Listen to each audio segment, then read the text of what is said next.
Hello everyone, स्वागत है आपका मेरे ऑनलाइन यूट्यूब चैनल संकल्प मैथ क्लासेस में। अपने इस वीडियोस लेक्चर्स के माध्यम से मैं जूनियर सुपर टेट 2021 के जो मैथ के 50 क्वेश्चंस आने वाले हैं उनकी प्रैक्टिस यहाँ से करवाता हूँ। आई होप आपको ये वीडियोस लेक्चर्स काफ़ी पसंद आ रहे होंगे और मुझे उम्मीद भी है कि इनकी मदद से आप अपने प्रिपरेशन को एक बेहतर लेवल तक ज़रूर पहुँचा पाएंगे। ठीक है, तो हमने इसके पहले टॉपिक वाइज चीज़ों को डिस्कस किया हुआ है। आज हम पूर्णांक कोष्ठक, जो हमारा सेकेंड टॉपिक है, जो कि पूर्णांक कोष्ठक, लघुत्तम समापवर्त और महत्तम समापवर्त से रिलेटेड है। इसमें हमने पूर्णांक और कोष्ठक को डिस्कस कर लिया हुआ है। आई होप आपने वो वीडियोस देखी होंगी। अगर नहीं देखी हैं तो पहले आप उन वीडियोस को ज़रूर देखिए। ठीक है, तो सबसे पहले हम क्या करते हैं, महत्तम समापवर्त। इस वीडियो लेक्चर में हम सबसे पहले महत्तम समापवर्त स्टार्ट करते हैं। तो महत्तम समापवर्त, इसको शॉर्ट फॉर्म में मासा बोलते हैं और इसका जो फुल फॉर्म होता है वो महत्तम समापवर्त। HCF, H for highest, C for common, F for factor, यानी highest common factor is called HCF। And GCD भी कई बार इसे बोला जाता है। GCD का मतलब होता है ग्रेटेस्ट कॉमन डिविजिबल होता है। ठीक है, यानी GCD ग्रेटेस्ट कॉमन डिविजिबल। परिभाषा की अगर बात की जाए तो परिभाषा होती है दो या दो से अधिक संख्याओं का मासा। दो या दो से अधिक संख्याओं का मासा वह बड़ी से बड़ी संख्या होती है जो प्रत्येक दी गई संख्या से पूर्णतः क्या हो, प्रत्येक दी गई संख्या को पूर्णतः क्या कर दे, विभाजित कर दे। ठीक है, यानी मासा, दो या दो से अधिक संख्याओं का मासा जो होता है वो एक ऐसी संख्या होती है, बड़ी से बड़ी संख्या होती है जो उन सभी संख्याओं को क्या कर दे, डिवाइड कर दे। यानी मासा से दी गई सभी संख्याएं क्या होती है, डिविजिबल होती हैं, यानी कि पूरी पूरी विभाजित हो जाती हैं। यहाँ देखिए मासा निकालने की विधियां भी मैंने लिखी हुई हैं कि मासा किस तरीके से निकाला जाता है। लासा और मासा से रिलेटेड क्वेश्चंस जरूर देखने को मिलेंगे आपको आपकी एग्जाम में। तो इस टॉपिक को बहुत ही बढ़िया तरीके से हम सीखेंगे और मासा और लासा किस तरीके से बहुत जल्दी निकाल सकते हैं वो भी हम यहाँ पर सीखेंगे। ठीक है, क्योंकि इन जो फार्मूले यहाँ पर होंगे या फिर जो तरीके यहाँ पर बताए जाएंगे वो सारे के सारे क्वेश्चंस को टैकल करने के लिए, क्वेश्चन को सॉल्व करने के लिए बहुत हेल्पफुल होंगे। और इन सारे बेसिक नॉलेज के बगैर आप उन क्वेश्चंस को आसानी से सॉल्व नहीं कर पाएंगे। ठीक है, तो सबसे पहले देखते क्या है कि मासा निकालने की जो विधियाँ हैं वो कितनी विधियाँ हैं। तो मासा निकालने के लिए बेसिकली दो विधियों का हम अध्ययन करते हैं, जिसमें पहली विधि है अभाज्य गुणनखंडन विधि और सेकंड जो विधि है, जो सेकंड मेथड है वो है भाग विधि। इसको इंग्लिश में लॉन्ग डिवीजन मेथड बोलते हैं, इसको प्राइम फैक्टराइजेशन मेथड बोलते हैं।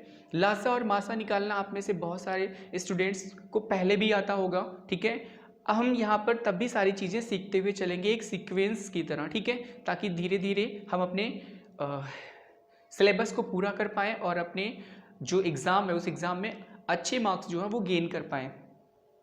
देखिए अभाज्य गुणनखंडन विधि और भाग विधि में किस तरीके से हम किसी भी दी गई संख्या का मासा निकालते हैं हम यहाँ एग्जाम्पल के थ्रू समझेंगे। तो चलिए देखिए यहाँ पर अभाज्य गुणनखंडन की विधि से अगर आपको मासा निकालना है तो मासा इज इक्वल्स टू संख्याओं के उभयनिष्ठ गुणनखंडों की सबसे छोटी घात का गुणनफल। इसको याद रखिएगा।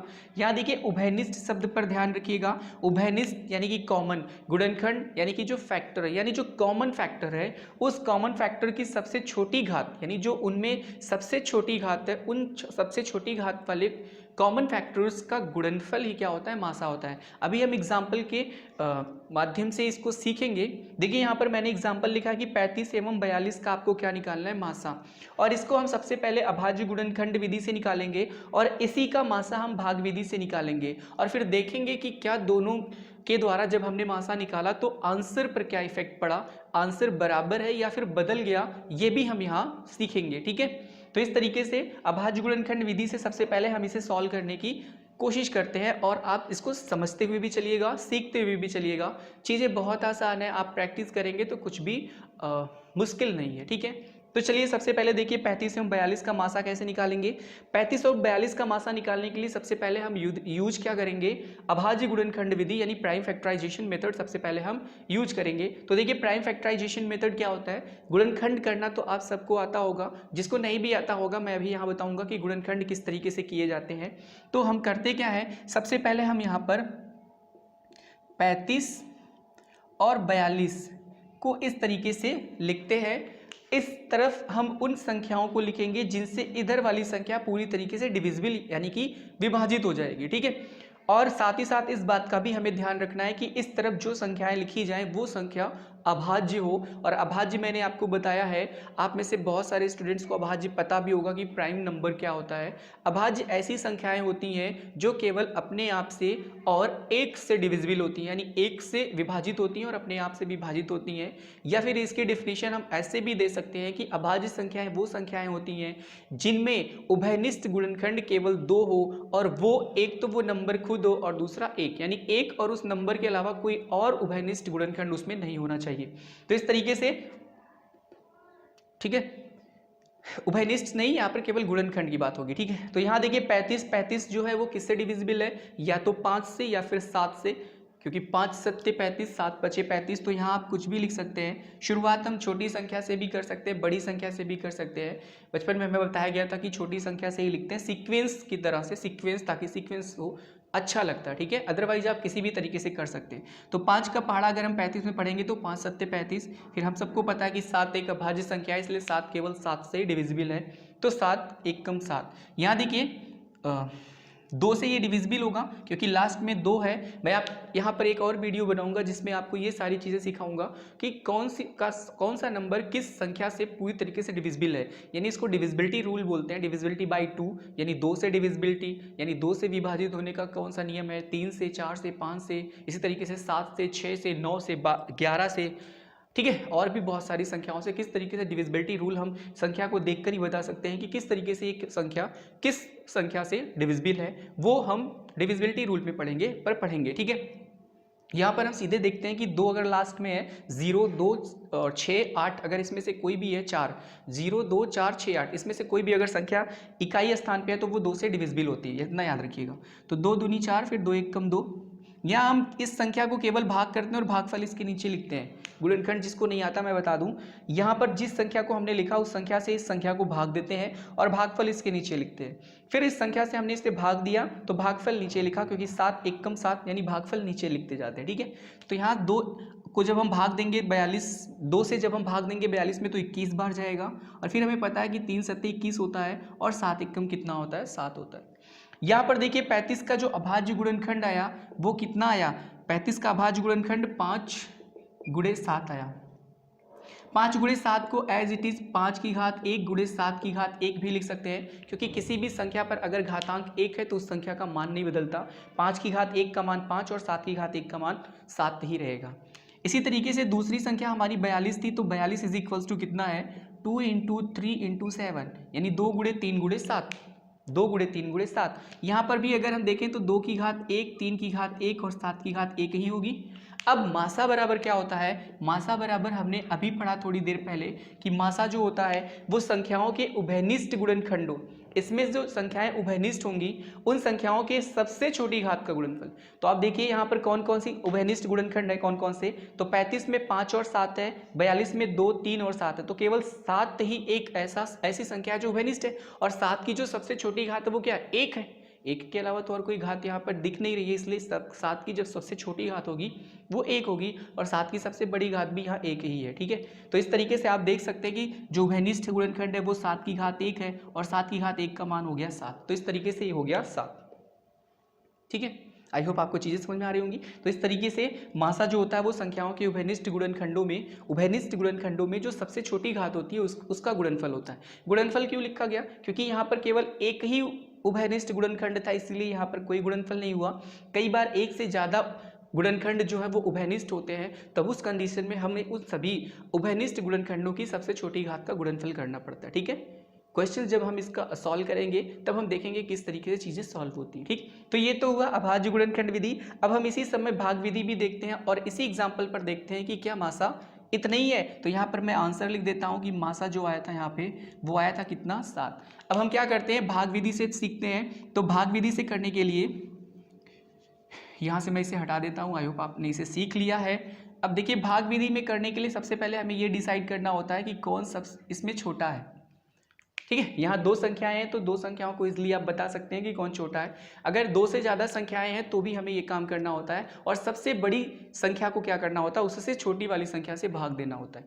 तो इस तरीके से 42 को 35 से हमें भाग देना होगा, क्योंकि 42 बड़ा है 35 छोटा है। ऊपर हमने लिखा है लॉन्ग डिवीजन मेथड, इसका मतलब डिवाइड करना हमें। तो 35 को जब हम भाग करेंगे, 35 से भाग करेंगे 42 में, तो 35 से कम 35, 12 में से 5 जाएगा तो 7 आएगा, और यहाँ बचा कितना 3, 3 से कट गया। अब देखिए जो यहाँ पर आता है ना, यहाँ पर शेषफल, उसको इस भाजक से, क्योंकि ये भाज्य होता है, ये भाजक होता है, ये भागफल होता है, नीचे शेषफल होता है, आप सबको पता है। भाज्य बीच में जो होता है वो भाज्य होता है, जिससे भाग करते हैं वो उसे भाजक बोलते हैं। जो यहाँ लिखा जाता है वो भागफल होता है, और जो यहाँ आता है वो शेषफल। शेषफल को क्या करते हैं, शेषफल से भाजक को भाग करते हैं। 7 × 5 = 35। अब ये देखिए यहाँ पर पूरी तरीके से कैंसिल हो गया।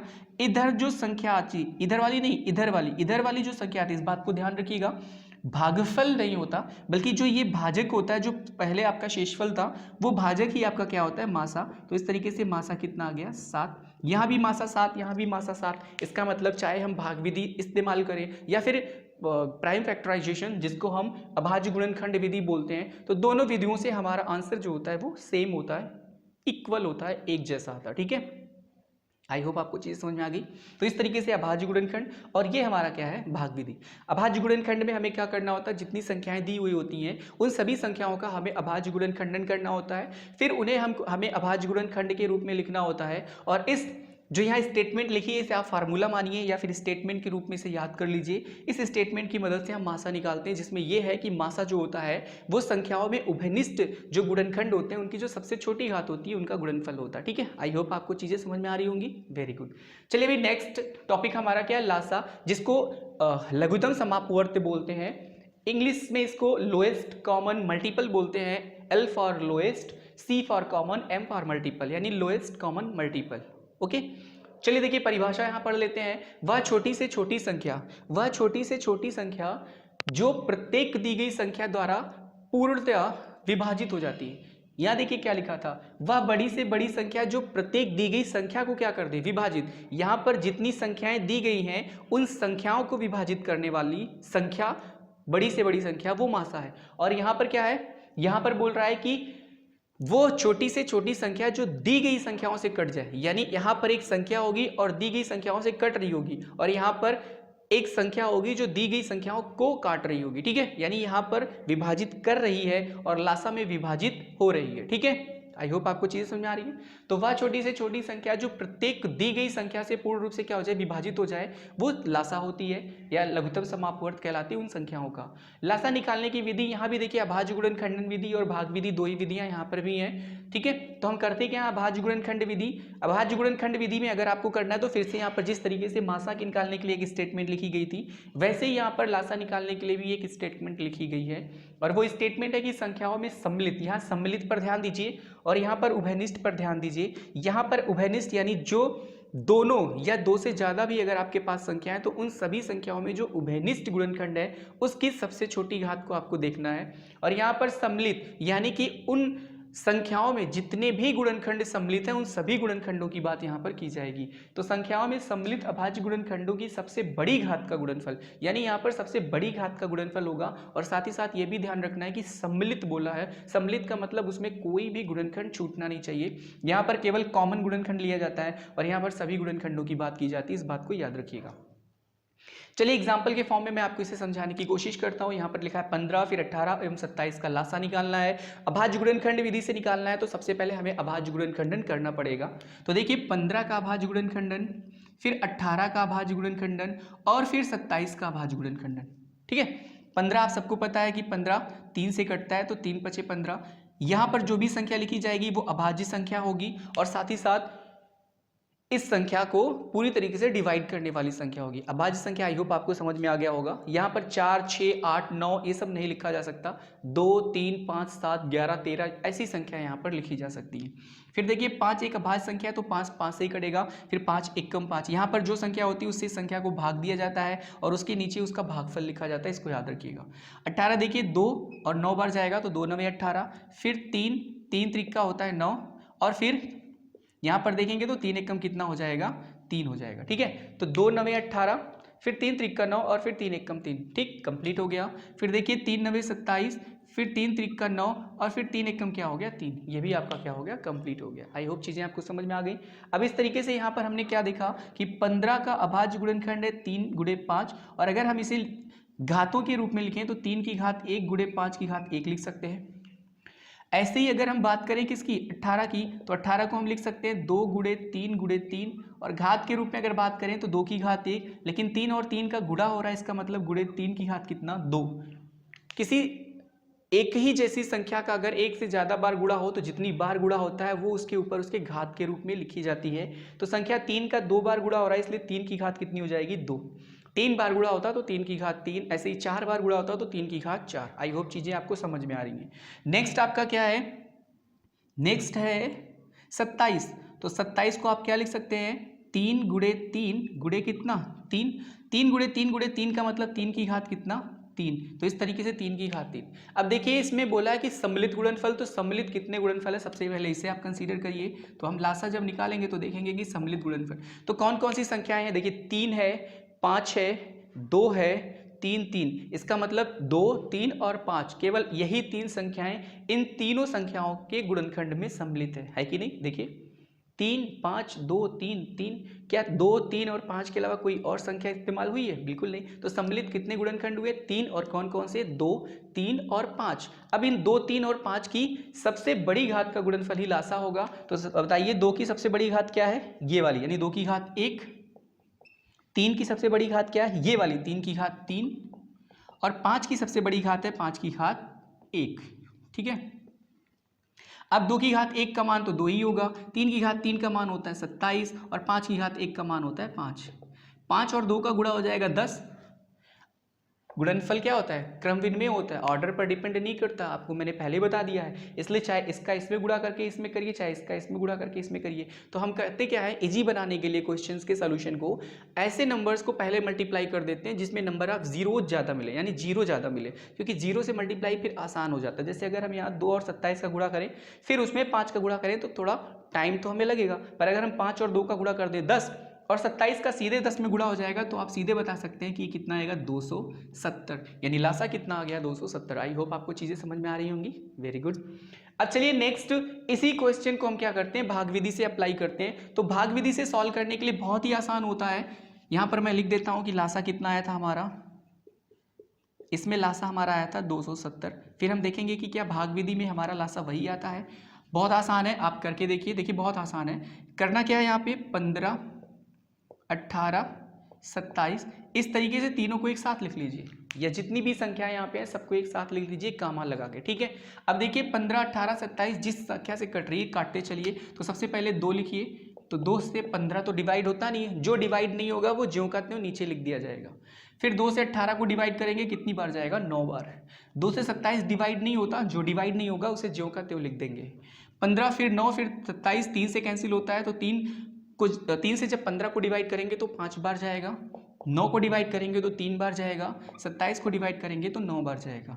फिर 3 से 5 डिवाइड नहीं होता, तो जो डिवाइड नहीं होगा वो ज्यों का त्यों लिखा जाएगा। 3 को जब 3 से डिवाइड करेंगे तो 1 बार, 9 को 3 से डिवाइड करेंगे तो 3 बार। फिर से देखिए 3, फिर यहाँ 5 हो जाएगा, यहाँ 1 और 3 एक कम कितना होता है 3 ही, डिवाइड हो गया। और फिर यहाँ 5, फिर यहाँ 1, फिर यहाँ 1, फिर यहाँ 1। जैसे ही लास्ट में 1 1 1 आ जाए, या फिर जितनी भी संख्या है उन सबके नीचे अगर 1 आ जाए, तो लासा निकालने की प्रक्रिया पूरी हो जाती है। इधर जितनी भी संख्याएं लिखी होती है बस इसका गुणा कर दीजिए, वही आपका क्या हो जाएगा लासा। यानी कि लासा इज इक्वल्स टू हो गया 2 × 3 × 3 × 3 × कितना 5। अब देखिए 3 की घात 3, तो 3 की घात 3 होता है 27। फिर 5 और 2 का गुणा हो जाएगा 10, फिर गुणे 27, और 27 दहाई में होता है 270। आई होप चीज़ें आपको समझ में आ रही होंगी। तो चाहे भाग विधि से हम निकालें या अभाज्य गुणनखंडन विधि से निकालें, आंसर हमारा नहीं बदलता है। इस तरीके से आंसर जो होता है वो दोनों ही कंडीशन में सेम आता है, ठीक है। तो जब हमें जिस तरीके की रिक्वायरमेंट होगी या क्वेश्चन जिस विधि से आसानी से सॉल्व होगा, हम उसमें उस विधि का इस्तेमाल करेंगे, ठीक है। चाहे अभाज्य गुणनखंडन विधि हो या फिर भाग विधि हो, आपने दोनों यहाँ पर सीख लिया। और मुझे उम्मीद है कि आपको अच्छे से ये समझ में आया होगा। आप इन क्वेश्चंस की एक बार प्रैक्टिस करिएगा, चीज़ें आपको और बेहतर समझ में आएंगी। फिर नेक्स्ट वीडियो में हम क्या करेंगे, इनसे रिलेटेड क्वेश्चंस देखेंगे और क्वेश्चंस में किस तरीके से मासा लासा इन सबको इंक्लूड किया जाता है, वो सारी चीज़ें भी हम सीखेंगे। ठीक है, तो आज के वीडियो लेक्चर में इतना ही। हम अपने नेक्स्ट वीडियो लेक्चर में इनसे रिलेटेड क्वेश्चंस के साथ आएंगे। तब तक के लिए धन्यवाद।